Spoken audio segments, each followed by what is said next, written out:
Good afternoon. My name's Bethany Lindsay, and I'll be acting as echo for Gabrielle Peters. These are Gabrielle's words. My friend, it was so much easier to speak to you than it is to speak about you. My comrade, you made organizing stress-free even when it was laborious. You made mishaps and mistakes hilarious, and obstacles and barriers comical. How? How was it possible that everything that drains me when done alone or requires so much navigating and far too often tiring frustration, misunderstanding, conflict, when done with others, was another delightful moment in the effortless friendship between us? Your heart. The first message you ever sent me was to let me know about a position you thought I might want to apply for. You had no idea how that made you so different from others. It wasn't just me. You saw the gifts in those around you. You loved loving, and there was no greater love than your Dottie. The joy she brought you, you shared, like the Lupin lady tossing seeds, Miss Alice Rumphius, making the world more beautiful by spreading what you cherished. Pixie dust for dreamers and their dreams, trusting magic to take hold wherever it was sprinkled. My dear friend, these words are for you. I will do my best to share a little about what we did together, knowing that it would be so much better with you here.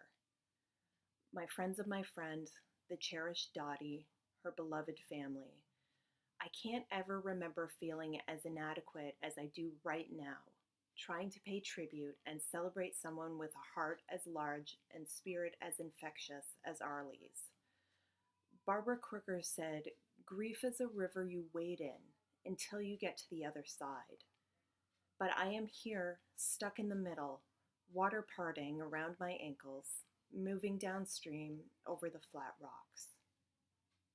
If you too are stuck in the middle of the river, please know you are not alone. Arley and I texted over the years, but we became much closer in the last year. She took my words and made them into art, and then together we created Crip Care. She had contacted me to say she was learning to linocut and wanted to sell prints of some of my quotes. She offered to send me the funds, but I asked if instead they could be used towards a mutual aid effort I had started called Crip Care. In a contemplative essay about learning the practice of gentleness, Arley wrote of her linocuts. Linocut prints reminded me of the graveyard rubbings I used to make with my grandma, who lived next door to a cemetery. I'd hold the paper to the stone and rub my crayon in circles across it. Names on the stone appeared on the paper as if they were a secret message being channeled from beyond. Martha, beloved mother. Grace, who loved the Lord. Maybe I was raised to see the beauty in rough-hewn things. I loved the graveyard letters turned blurry with moss and time. Hard lines eroding into gentle curves. Some of the money raised from her sales went to care parcels for disabled people in hospital. On one occasion, we sent treats for an entire ward. Arley not only raised the funds, but shopped for the items on the wish list. Dottie contributed her efforts to these by suggesting they include googly eyes, which were much appreciated. Then one frigidly cold night, the emergency warming centers opened, and I mentioned that when I'd volunteered at them, there was no food provided for those who arrived. We thought it would be a nice idea to send pizzas to a warming center or two with what funds we had. We announced this on social media, and suddenly more money poured in, and we sent pizzas to all the warming centers and some additional places for 2 nights in a row. I recently was invited by VANDU, the Vancouver area network of drug users, to speak at Oppenheimer Park in the downtown east side. In preparing for the day, I thought constantly about Arley and vowed to somehow bring her with me. I brought donuts instead of pizzas. It turned out I didn't need to worry about ensuring Arley's presence. As soon as I arrived, a man came up to me and asked if I was one of the women who sent those pizzas to them on that terrible night. I nodded and said, one of them, yes. I told him the other one was Arley. People in the downtown east side understand loss and grief in ways most of us can't conceive. He looked at me and said he understood and was sorry she was gone. He then smiled and said, "It really was a great thing you two did, you know? It really was amazing." He proceeded to tell me how much something I thought of as a very small gesture meant to him. He said part of it was that no one asked us to do it. We just thought of them on one of the worst days of the year. People that people often not only don't think about, but go out of their way not to. Like everything with Arley, organizing the delivery of 200 pizzas was fun. The kind of fun friendship you have when you're young, and the kind you often don't have as much as an adult woman.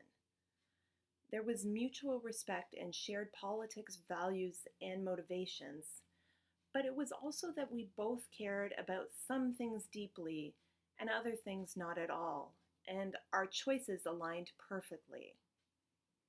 Something happened that night that I think is so very indicative of how Arley's care spread care.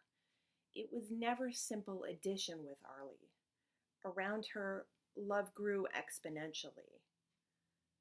That night, Arley was not only ordering pizzas, but she also often found herself on the phone directing tentative delivery drivers to unfamiliar locations, coaching them, encouraging them, applauding their efforts and celebrating their successful deliveries with them. One driver in particular, Mohammed, called upset and in a panic because he had found no one to be at the location we sent him to. It was a room in a community center, and apparently no one had arrived by then. He felt terrible, he told Arley.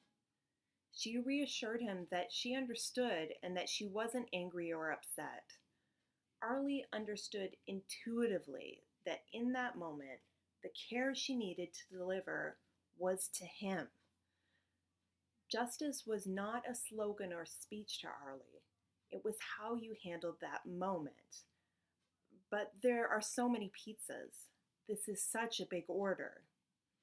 He said he was worried about what was to be done. Arley told him she considered the pizzas delivered and that we would pay. And not only that, we would give him a tip. He had done his best, and that is all someone can do. Mohammed, realizing that he was not facing an angry customer and that no one was going to be making a complaint against him to his boss, decided that even though it was a bitterly cold night and he had no gloves, he needed to share the warmth that had been shared with him. So he drove down to Chinatown, got out of his car, and walked around the alleys and handed out pizza to people trying to stay warm outside. He texted Arley to tell her and sent her photos. We never asked Mohammed to do this and would not have dreamed of expecting him to. But he said we bought them for people who are homeless, and he wanted to make sure that is who received them. I miss my friend. I grieve the things we will never get to do together. We were in the process of turning Crip Care into something pretty amazing. We had so many ideas and plans. But the seeds Arley spread will continue to grow. She changed those she came into contact with. We are all Mohammed, affected by her care, bound by her proof that we each matter. Now we must find our own way to make the world more beautiful. My friend, my comrade, my unrelated sister. As Irish poet Eva Gore Booth wrote, "The wind is our confederate, the night has left her doors ajar. We meet beyond earth's barred gate, where all the world's wild rebels are. To all those who loved Arley, I leave you with the words of Maya Angelou. When great souls die after a period of peace blooms, slowly and always irregularly, spaces fill with a kind of soothing electric vibration.